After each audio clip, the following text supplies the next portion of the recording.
আসসালামু আলাইকুম। আজকে আমরা রান্না করবো লাউ চিংড়ি। প্রথমে পেঁয়াজ রসুন দিয়ে তেল দিয়ে পেঁয়াজ রসুন দিয়ে একটু ভেজে নিলাম। তো ব্রাউন হলে কাঁচা ভাজা দিয়ে দিলাম।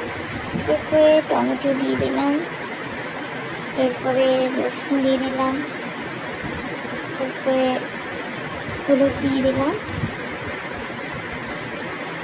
এরপরে লবণ দিয়ে দিলাম পরিমাণ মতো, একটু নিয়ে নিলাম। এরপরে নাড়ার পরে এরপরে চিংড়ি মাছ দিয়ে দিলাম।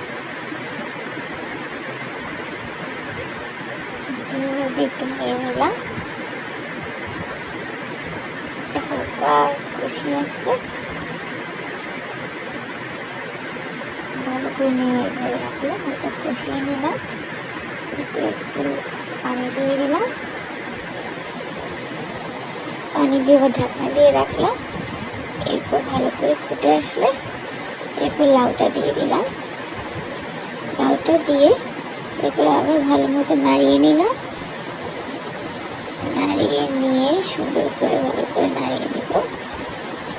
নাড়িয়ে নিয়ে তারপর ঢেকে দেবো ভালোভাবে।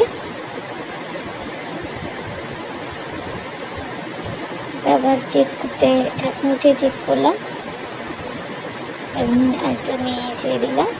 দিয়ে এরপর ধনিয়া পাতা দিয়ে এরপরে একটু নিয়ে ছেড়ে দিয়ে ঢেকে রাখলাম।